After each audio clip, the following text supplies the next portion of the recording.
I actually broke one of the show rules this week, and I listened to some of the Moose broadcasts. I listened to one about a week ago that the Moose not the Moose was angry, but something about a bonus minute or something like that.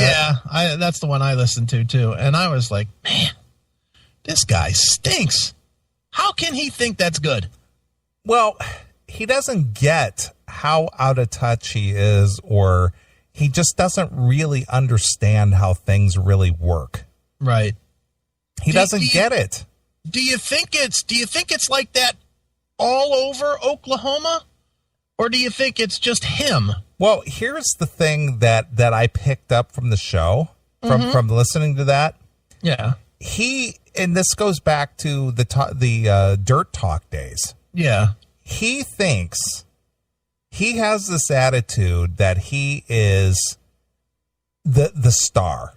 Right. And that everyone else who has anything to do with him, they do the grunt work. They're the sidekicks. And the reason that chick, what's her name?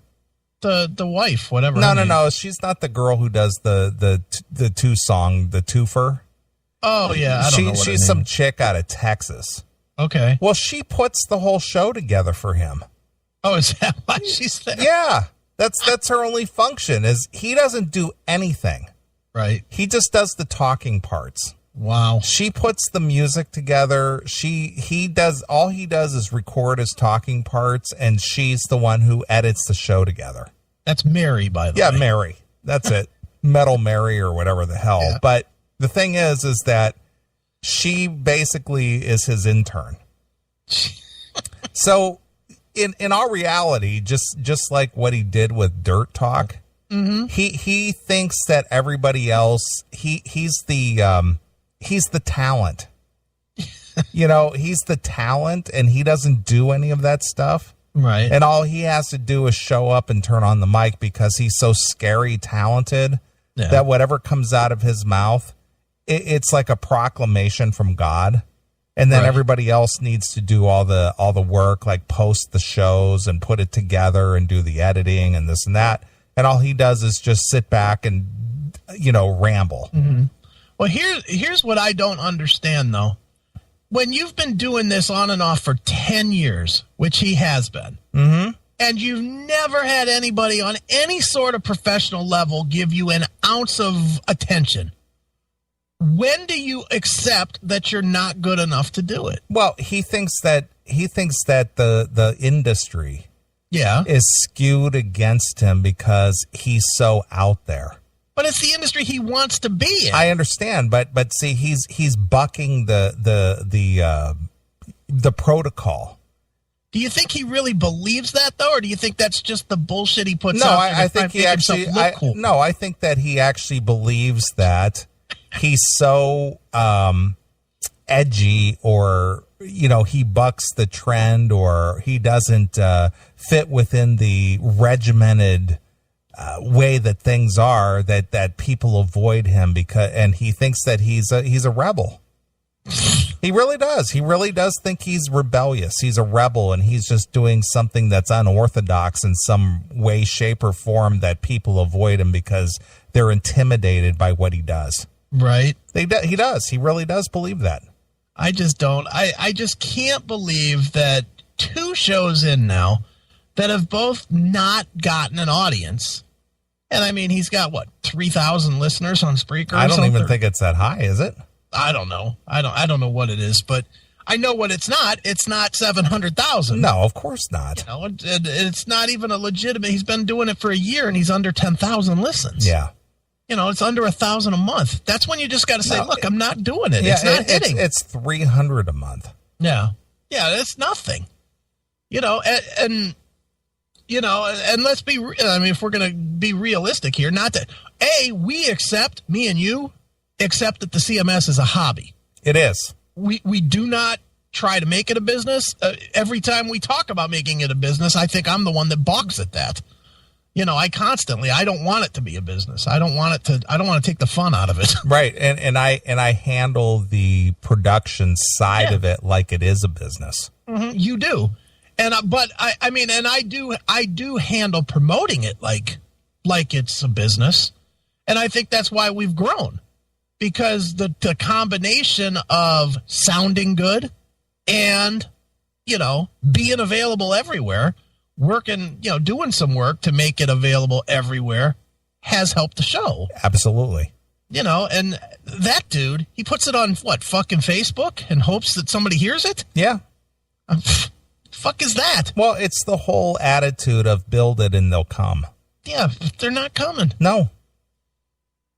But he doesn't blame it on his lack of elbow grease. Yeah. He blames it on the fact that he's just doing something so unorthodox and so against the grain. Right. So if he hasn't already picked up that we're goofing on him, he probably just assumes that that's part of the reason that he's not getting popular, because we're making him look bad. Yeah, of course. Right? Instead of actually listening and saying, yeah, that is kind of fucking lame. But you know what? The thing is that I listened to that segment we did about a month ago called The Moose is Angry. Okay. And, I listened to the points that we were making, even though we were kind of goofing on him. Yeah. He really doesn't have a concept of reality. No. He doesn't get how the economy works. He doesn't understand how the music business works. He doesn't get, he doesn't understand supply and demand. Right. He doesn't get any of that. He thinks that efforts from the heart should pay off in dividends. Yeah. And that's not how it works. Yeah. That works about once every 1 million times. And that's very, very lucky. Well, when that happens. But when you tagged that segment that we did called "The Moose Deserves Success," yeah, couldn't have been any better. Deserves success. I deserve to be successful. I deserve it. Well, he thinks he does. I know that, but nothing could have been more honest about that. I deserve to be successful because I put in the effort toward it. What you put on you hit the record button and you talk into a mic between music breaks and music that you don't even put together. Yeah, for 40 minutes. Yeah, you don't even you don't do anything. That Mary chick, apparently she does everything. In fact, and the reason I know this is that I looked at the quote unquote the show playlist or whatever. Right. That chick takes the time to type everything out for him and tell him where the breaks are and when he needs to come in and after what song and what song he's going into and nice. All this stuff. Right. So she's the one who actually puts in the real work behind the show. And then once he records his segments, then I'm assuming he just file shares them or, transfers the files to her, and then she edits together, and then she puts it up on the Spreaker and probably distributes it to all of the quote-unquote 50 radio stations. The affiliates. That he's on, whatever. But all he does is just he just fills in the breaks.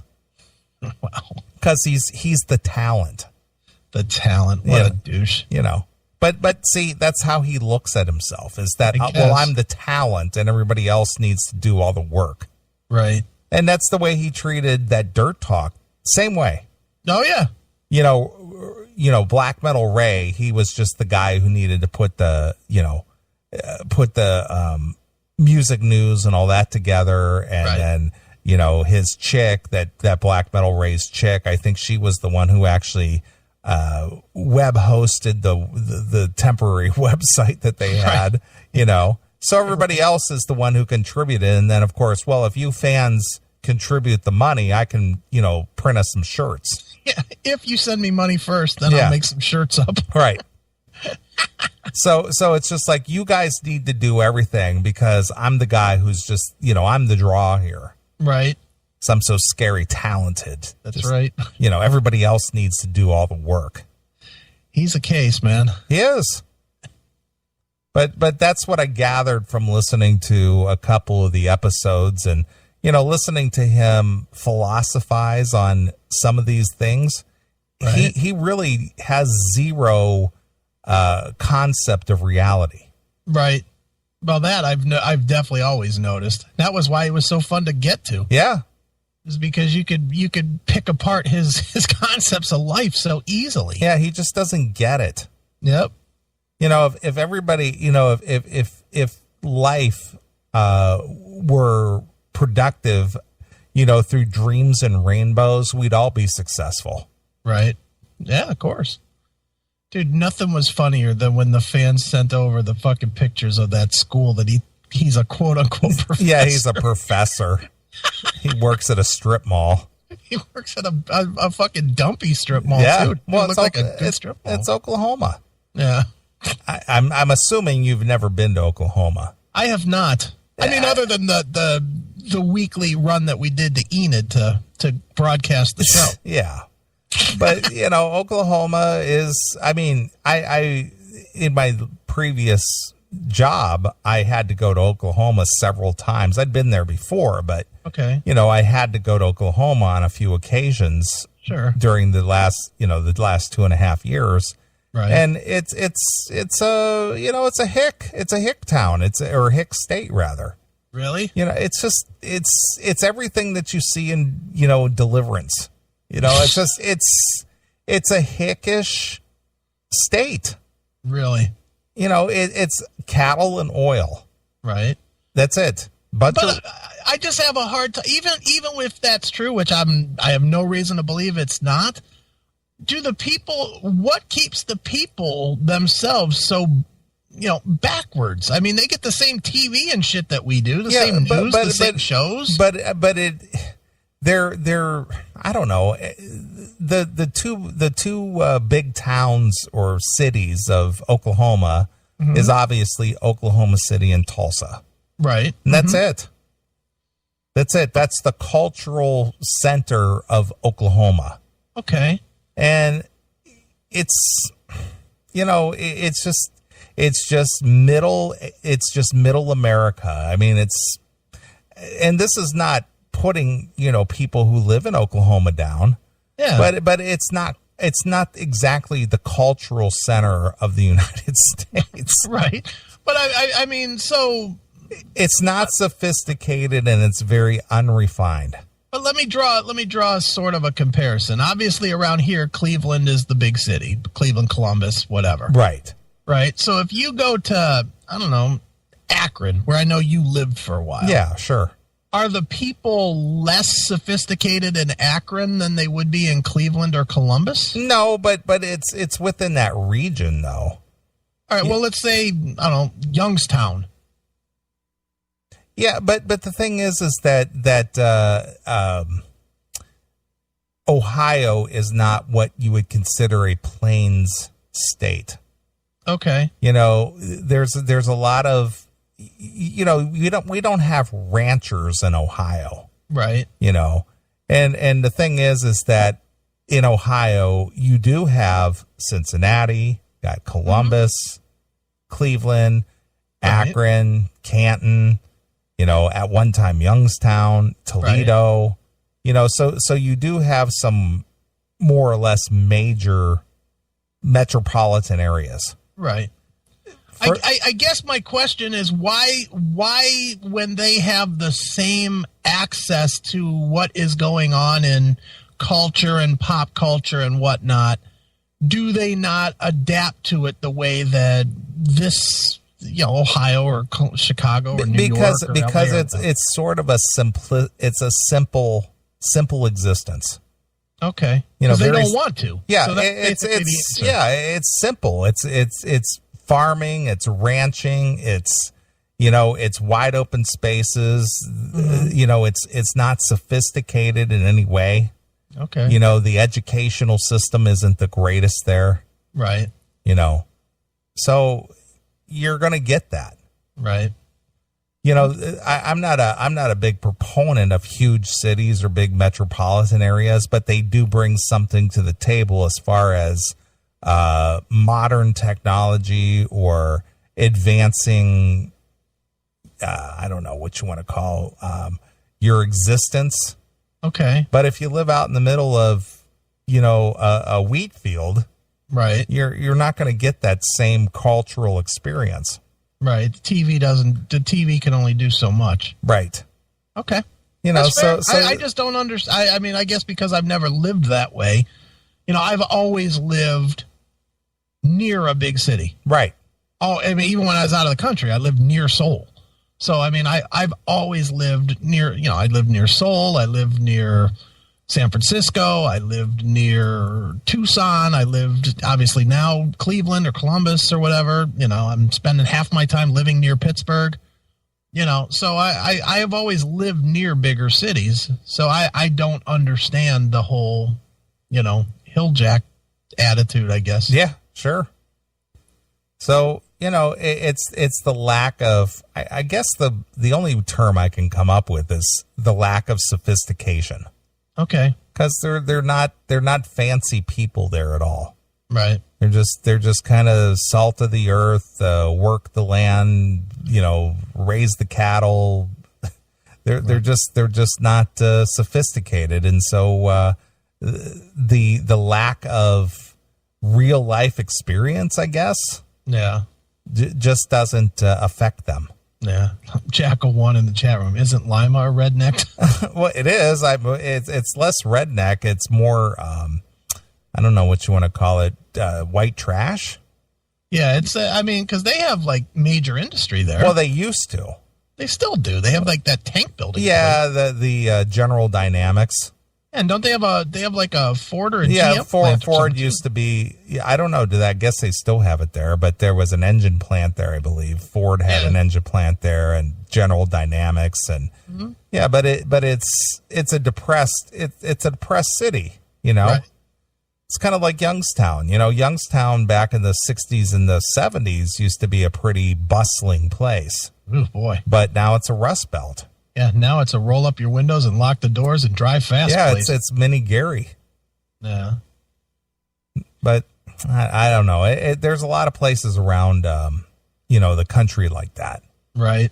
But I mean, well, look at Texas. There's certain parts of even though Texas is an up and coming state to where they have a very low unemployment rate, and they're very profitable, and they have no state tax, and things are kind of booming there on an economic level. Right. But it's a very wide open state. It's obviously it's the biggest state within the continental U.S. But look at a Jennifer. I mean, look at her. Why? Do I have to? No, but I don't mean look at her directly. But my point is that she's from Texas. Yeah. And she's about as hickish ignorant as they come.